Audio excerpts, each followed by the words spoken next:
Bwana asifiwe. Ilasunat Yesu. Bwana wetu asifiwe. Ilasunat Yesu. Mtosongika ke Bwana asifiwe. Naomba tusalimiane. Na natorocho Jehova na nyuna tembe tutabraini kwa mwacho gongoi. Natukuza Mungu wangu siku ya leo, nataka kumshukuru. Kwa mwacho alasunende misen Mungu yatinde na basabe. Na muhimidi sana kwa sababu yeye ni mwokozi wa maisha yangu. Mwacho leo kutoka tinso viketesta esuruti kwa vitu tabraini. Naomba kwamba niwakaribisheni ili tuweze tukajumuika kwa neno ya siku ya leo. Kumbi misen. Asante sana. Asante achome misen. Jehova. Napenda upendo kuu wa Yesu ambaye alinikumbuka na akanitoa mahali nilipokuwepo.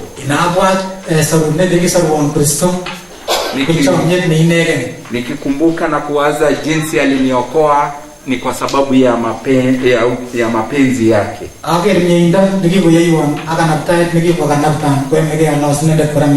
Nikaona kwamba ukuu wake na upendo ambaye alinipenda ni ya kipekee.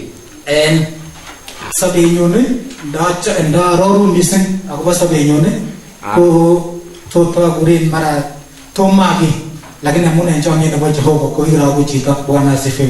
Jinsi nilivyo na ningeweza kusimulia hadithi yangu ya maisha yangu, ningeweza kusema mimi singekuwa mtu ama kitu, lakini ni kwa sababu ya Mungu na uwezo wake ndio maana niko jinsi nilivyo. Yesu Kristo.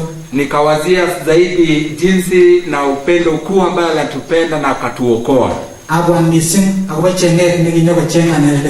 Na jinsi alinitafuta mahali nilipokuwa. Na ndipo hata sasa na siku ya leo ninaweza kusimama na nikatangaza jina lake.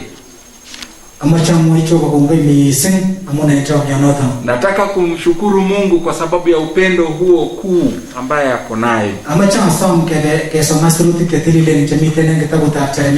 Nataka kusema kwamba na nikawakaribisheni kwa neno katika kitabu cha Yeremia. Yeremia mlango wake wa kwanza na mstari wa kwanza hadi wa 9.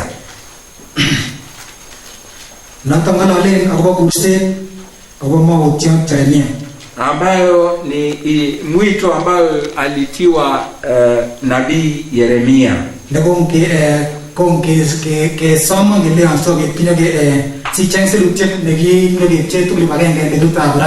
Ndipo nilipoelezwa na nikaulizwa niweze nikajumuika na kushiriki pamoja na katika neno siku ya leo. Nikakumbuka na kuwazia upendo kuu ambao iko ndani ya hekalu lake Mungu.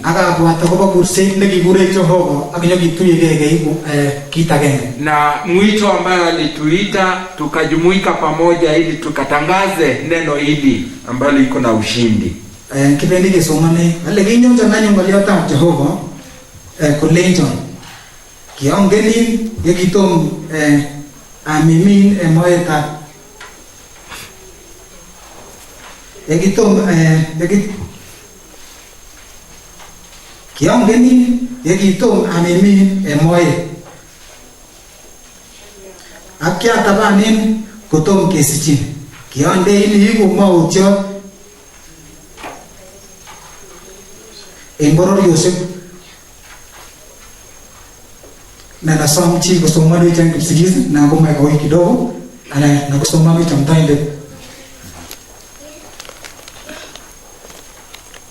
kama kitakuta Jehova ule kinyo jana nyungoleta Jehova ule jan kiongelin yegitom amimin en moed ak ya tabanin kutomo gesichin yandein yegu mautiat Emboror Yosef amwa anyonole iptayat Jehova kero mamuchi angalal amun alakwa au kilenjan Jehova amele alakwa amun wendi olda biik alak tugul che ayoktochini ak imwoe kit age tugul nekaangatin ameywa ichek amun ami kobote asarun mwoe Jehova koita anyun Jehova eunyin akotwa kutinyu akolenja Jehova kero konde ngalekyu kutingu. Bwana asifiwe. Ilosunot Jesu. Kamng'ama ng'aliotab Jehova ako kung'ololchin mautiot Yeremia. Neno la Bwana linatueleza kwamba hii ni tikio ama wakati Yeremia nabii aliitwa kuwa nabii. Ako mwachi inendet kole njikyangen kotom kemimine moitab kamengung. Na akamwambia kwamba alimjua kabla hata hajachukuliwa mimba, kabla hajachukuliwa mimba, yeye alimfahamu. Na nikafikiria na kuwazia mwito ambayo Mungu alituita. Na katika mwito huo na mahali tulipokuwa sehemu tofauti.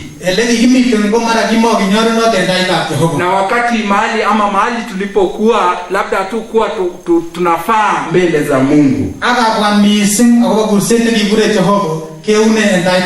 Na nikawazia kwamba wito huo aliyetuita na mbele zake, sijui tulikuwa kwa jili gani ama kwa sehemu ipi katika maisha yetu. Tuko na sehemu kubwa ambayo tuko nayo, mahali tuko na kazi kubwa ambayo tunapaswa kufanya kama Wakristo. Tulipoitwa hatukuitwa tu bure, lakini tuliitwa na kuna jambo.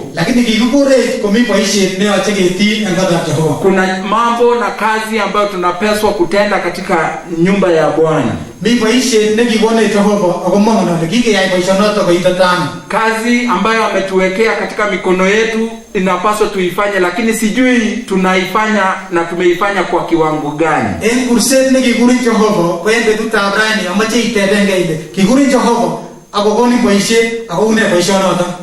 Katika kule kuitwa, sijui kama umeitikia wito huo na sijui umetenda kazi hili kwa kiasi gani.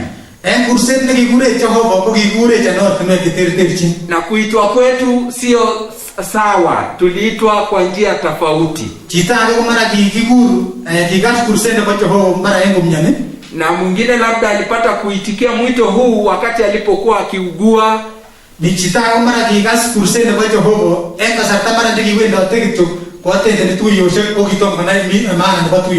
Na labda mwingine aliitwa katika mikutano tofauti, labda alikuwa anahudhuria bila kujua umuhimu wa mikutano.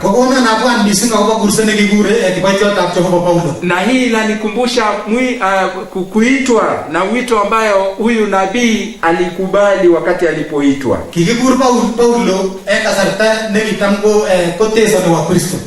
Paulo, mtume Paulo aliitwa wakati alikuwa anatesa Wakristo. Na wakati mwingine labda wewe uliitwa wakati ulikuwa ndani ya dhambi. Lakini na neno lilikuguza na ikakutoa katika dhambi ile na ikakuita uingie katika kutenda kazi. Katika kazi ambayo umeitiwa, sijui iko namna gani.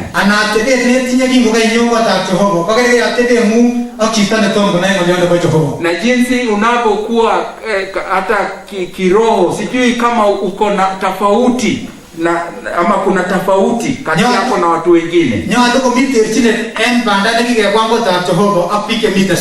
Kuna paso kuwa na tofauti kubwa kati yetu na wale ambao wajaweza kuitikia mwito huu. Kuna mambo mengi ambayo tuko tunafanya na kutenda ambazo alipaswi kwamba sisi tuendelee kuyatenda yale.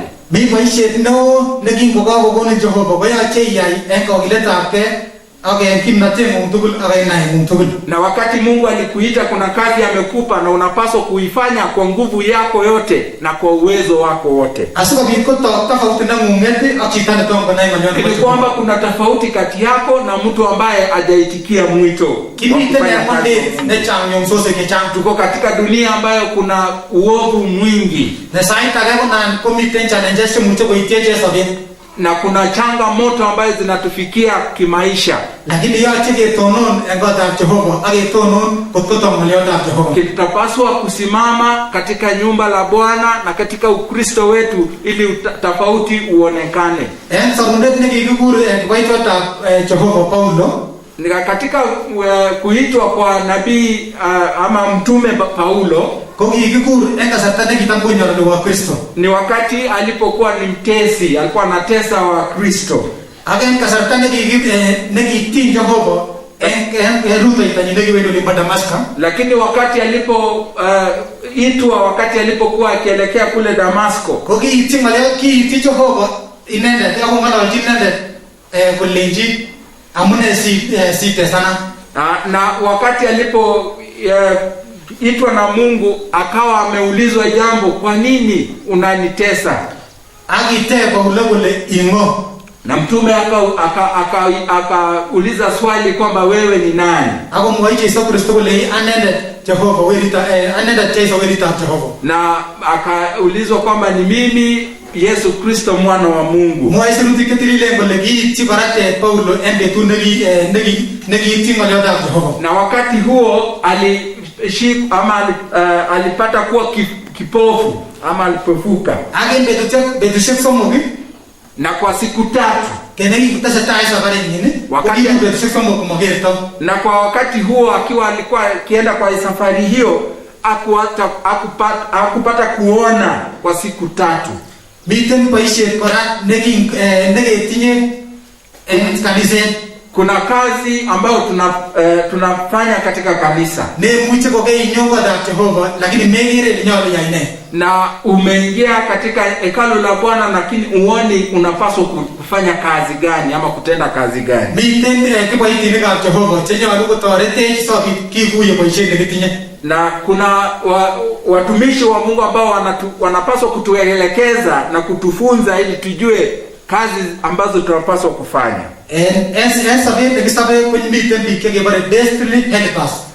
Katika maisha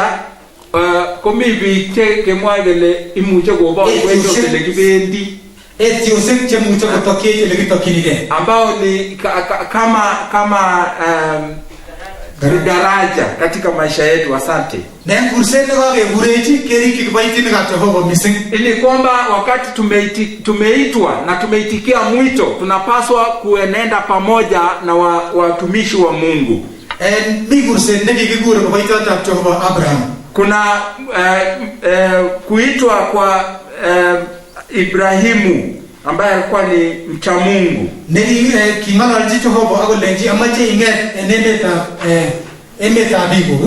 Na ambaye alielezwa na akaambiwa na Mungu, nataka utoke katika nchi ya ndugu zako na baba zako.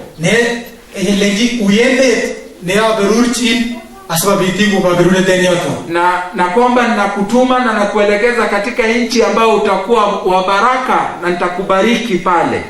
Kurset ne inegen, ambayo hii ni mwito ambayo ni ya kipekee. Ambapo unaweza wacha hata ndugu zako, unaweza wacha jamii yako yote. Na uende utendee kazi Mungu. Niliposoma mwito huu ambao aliitiwa Ibrahimu, na ikanikumbusha mahali nilikotoka. Kwa wale ambao mnafahamu, nilitoka sehemu ya Chebalungu na nikakuja upande huu wa Silibwet kufanya ama kwa kazi. Na nilipofika hapa, kuna watu ambao waliniongoza na wakanionyesha jinsi ya kukua Mkristo. Na nataka nikuulize leo, kuna watoto ambao uko nao nyumbani.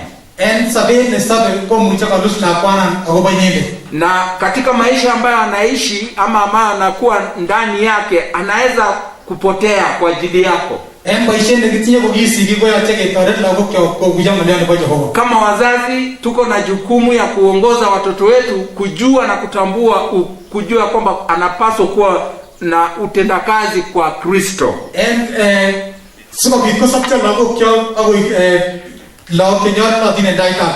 Ili waweze kuwa ni watoto ambao wanakuwa na kukua kiroho na mbele za Mungu.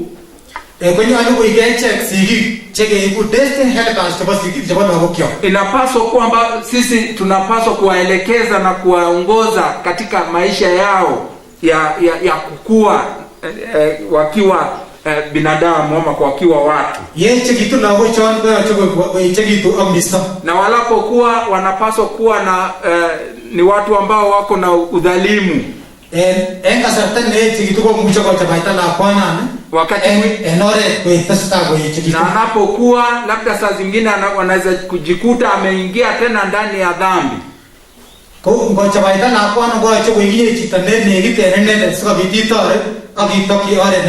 Na napoingia katika dhambi unapaswa kumrejesha kwa sababu wewe unafahamu maisha yake. Na viongozi katika kanisa wanapaswa nao waongoze wa Kristo.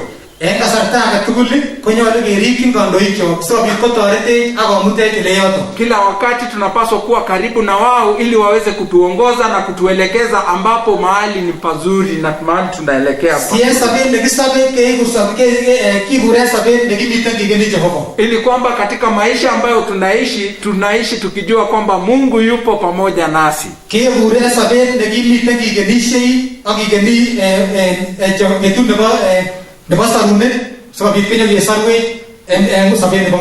Na tunapaswa tukiwa na tumaini ya kwamba siku moja kuna wakati tutakuja kutolewa katika maisha ambayo ipo ambayo sio mzuri ya kidunia. Na nataka nikuulize hivi, katika kule kuokolewa ni nini ambayo umefanya katika maisha yako ya Kristo?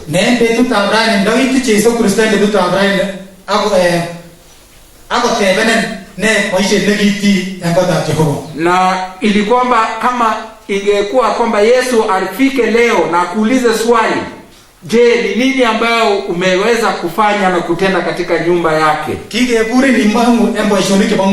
Ni kwa sababu umeitwa na umetoka katika mambo ya kidunia.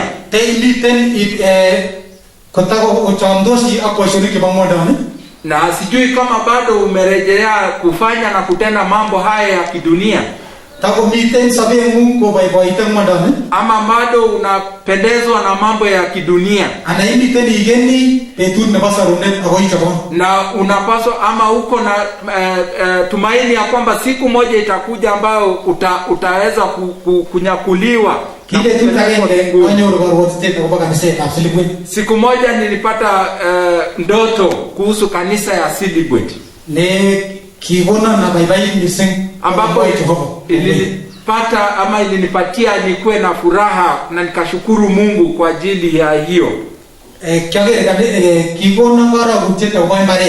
Nilionyeshwa mfano ya shamba. Na kulikuwa na mimea kama maharagwe ndani ya lile shamba. Ambapo ilikuwa inakuwa vizuri na ilikuwa ni mazao ambayo ilikuwa inakolea vizuri. Na katika ndoto hile nilikionyeshwa jinsi shamba hili lilikuwa.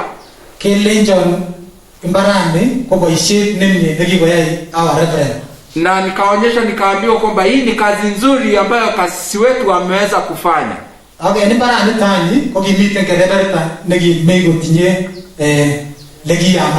Na katika shamba hili kuna sehemu ambayo kulikuwa kumekauka.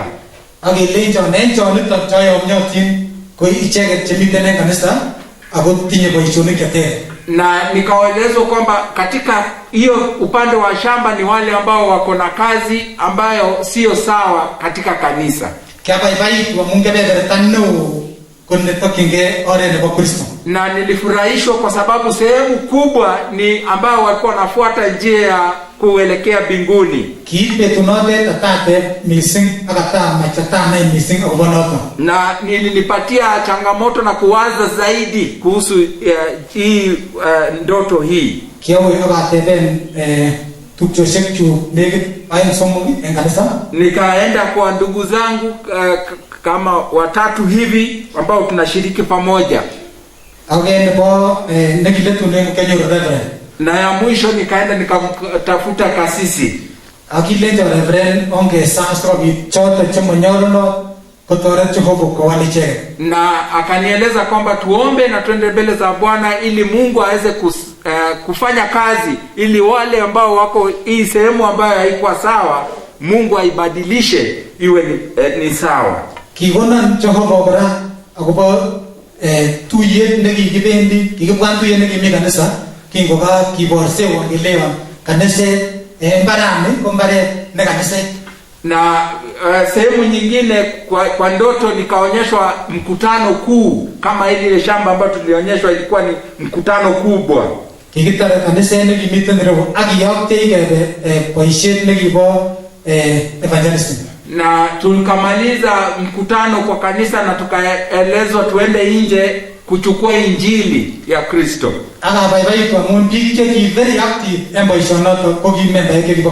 Na nikaona kwamba wale ambao walikuwa ni wenye wanafanya kazi kubwa walikuwa ni washirika katika kanisa. Na niliona walitenda kazi kubwa na watu wengi walipata kuokolewa.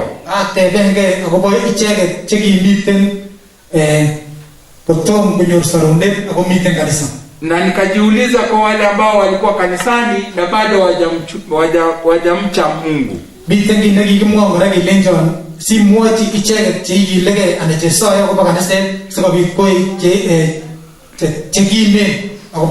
Na nikaelezwa jambo ambalo niliambiwa nieleze wale ambao wanatia bidii ili kuweza kutenda kazi ya Mungu kwa kanisa.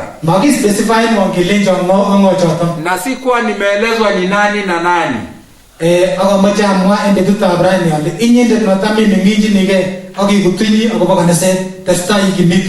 Na nataka kusema hivi, wewe ambao umekuwa ukiweka mbele ya Mungu kwa maombi, mambo na utendaji kazi katika kanisani, uendelee kutenda kazi hiyo. Kuna watoto ambao tuko na wao hapa kanisani. Na labda wamekuwa na upungufu kidogo katika kanisa. Ama ni mandugu zetu na dada zetu. Kueleze kwamba kuna kuokolewa katika neno la Bwana. Na anakuokoa na anakuinua kwa njia ya kitofauti. Na nataka kuhimiza kanisa kwamba tuwe watu ambao tuko na ama tunatarajia na tunangojea. Na yule ambaye anatarajia ni yule ambaye anaenda chini kwa magoti yake na kuweza kuomba na kutarajia mazuri. Na ambaye atatarajia ni yule ambaye anatumaini na akijua kwamba kuna ukamilifu ndani ya Mungu. Ambaye anatia mwenzake ama ndugu yake ama dada yake nguvu. Ambaye anatarajia ni yule ako na upendo ya kindugu ya dada na ndugu na rafiki na jamii. Nataka kusema asante na kushukuru kwa ajili ya kuombea ndugu yetu.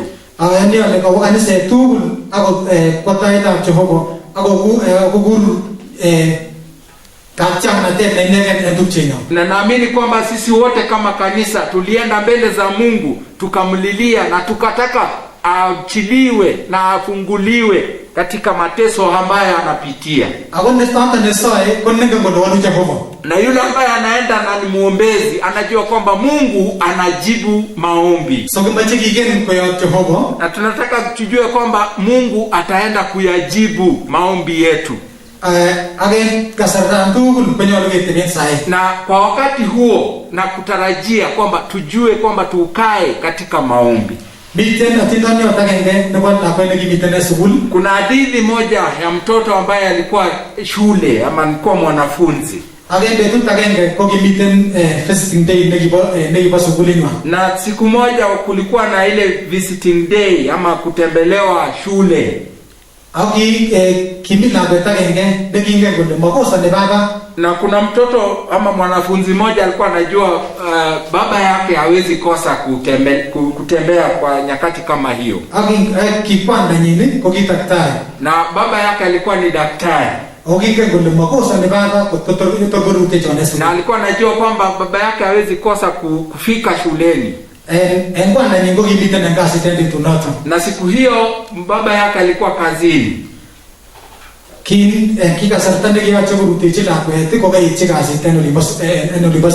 Alikuwa anapaswa kuenda alijua alikuwa anatakana kuenda kuona mtoto wake, lakini kazi katika hospitali ilikuwa imezidi ama ilikuwa ni kazi kubwa.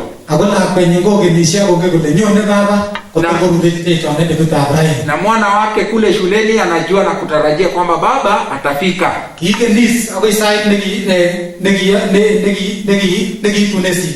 Na alingojea wakati wazazi walianza kufika shuleni. Na akawa anaangalia katika mlango ama mahali pa kuingilia kutarajia kwamba baba atafika tu kwa dakika mchache. Na wakati ilipita na ikatimia kwamba kila mtoto alikuwa ameonana na wazazi wake. Na hakuweza kutoa tumaini, alijua ya kwamba baba atafika.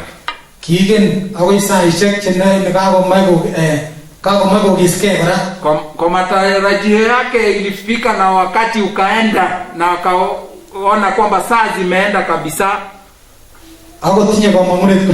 Lakini alikuwa bado wako na hiyo tumaini kwamba baba atafika.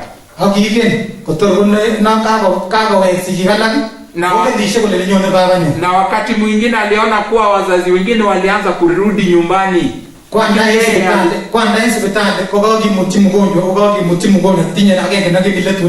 Na pale hospitalini baba yake anaendelea na shughulikia wagonjwa. Kuna huyu mmoja wa mwisho ambaye alikuwa ameletewa aweze kumchunguza na kumwangalia.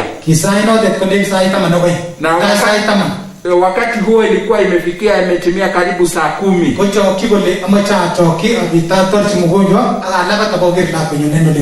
Na kataka kuweza kufanya kazi yake kwa haraka ili aweze kuelekea shuleni kwenda kuona mtoto wake. Na alipomaliza, lakini alipofika kule shule kwa mlango akarudishwa.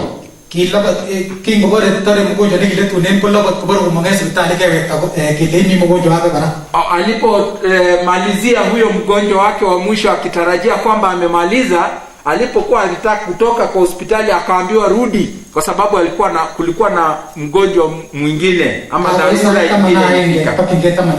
Na ilifika saa 11 inaelekea saa 12.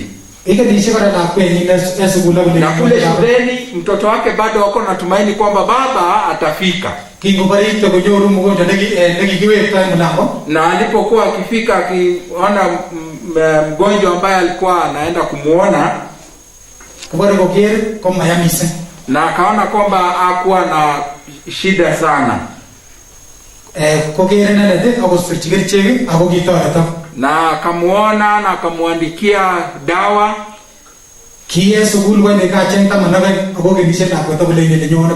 Na imetimia saa 12 na bado mtoto wako na tumaini kwamba baba atafika. Kago ita ingetono ne akogere mlango kitu. Na ilifikia wakati alipokuwa akisimama tu na kuangalia kule kwa mlango ya kuingia shule. Kili kwa ndani kuchoki akondabata wisukuru.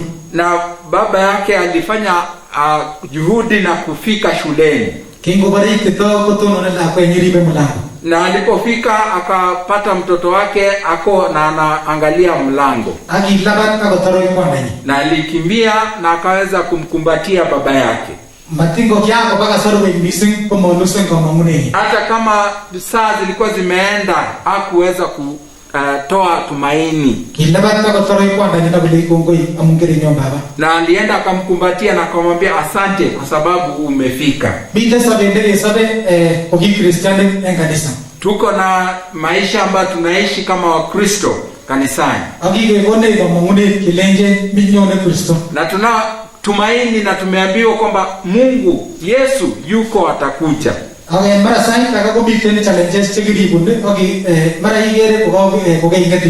Lakini kuna changamoto ambayo labda unapitia na unaona kwamba kana kwamba ni wewe peke yako umebaki.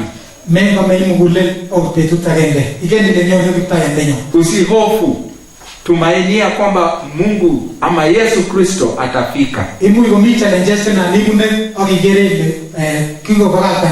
Labda kutakuwa na changamoto ambazo unapitia na unakana kwamba Mungu nikana kwamba Mungu hayuko karibu na wewe. Tarajia na ujue kwamba Mungu yuko pamoja nawe. Ataenda kutenda jambo katika hiyo shida ama katika hiyo mambo ambayo unayapitia ambayo labda kwako unaona ni magumu. Labda kuna kule unatarajia kwamba Mungu atajibu ombi lako ambao umeweka mbele zake. Ujue kwamba Mungu atajibu ombi lako. Mwito ambao amekuita, alikuita kwa ajili anajua ni kwa sababu gani. Mwito ambao amekuita, alikuita akiwa na malengo. Na kuna jambo ambalo nataka kutimiza katika maisha yako. Nataka uwe ni mtu ambaye anatarajia na kutumainia katika Mungu. Kuna mwito ambaye alitoa mtumishi wa Mungu Ibrahimu.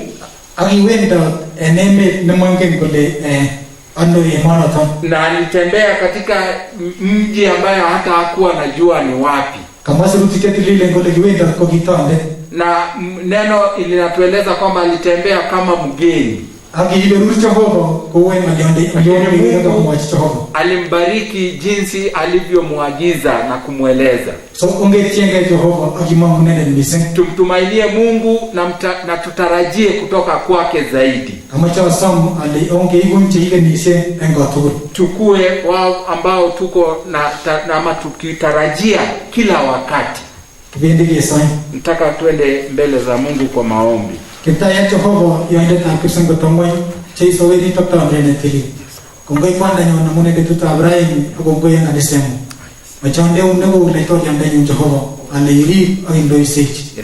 Baba ni miten kipsang mara sahita ge konange de kutkumo miten go momone. Tayande nyong kongoi amuni go momone nyo. Kongoi Jehova na nyon amuni bi go bote chen ka sarta ge tugul. Agi wendi go napte Jehova na nyon agi ribe en yom so tugul che bunne. Baba ni miten kipsang kongoi amunen en tu yone. Na go ebi missing obonga yonde mo. Awasambe missing tayande nyon ale ngurse ne gi bura ge ngage ne che. Natabe cha ago tagenge. Baba ni miten kipsang ko ye ma surutu ko ketilile. Ile chagari nam ko mare benenji. Baba ni miten kipsang mara saita ko na go miche miya nyalu ne. Mara na go miten che miten en gewe luche Jehova. Baba ni miten kipsang chinore ne bochi lele. Windi yo chinore Jehova ni miten kipsang ne wendi yo chinore Jehova belishe. Baba ni miten kipsang ko bit ko bai tupi bu ago turore. Ketaya Jehova ni miten kipsang ribi chege agindo ise chengo tugu. Miten tu yet nagago testa ko basu buya agago besham machaso chicha ka tugul kutayam ale indo ise cho gileche ka sarta ka tugul baba ni mitang gipsang kanda nete na pagani senyo machege mo ngoi amungri go ne leto kipai cho de nyo Jehovah reverend nyode magi uchene ka sarta ka tugul kindai unugo sabi kita re pagiati chenya chen kutayam baba ni mitang gipsang badinge memba ya tugul Jehovah ne nyu andai unugo sabi kiayo chenya chen ka sarta ka tugul kitienenge agi mangun agi vase Jehovah ni mitang gipsang kilite sende wei samutiga sobo ne cho Eyai wedi ta Jehovah ni nyambo wei nge turuna di to kana sune arasa Jehovah ni mitang gipsang to kana sun engai ni ta Yesus Kristus ne kita yang denyo Amen. Amen.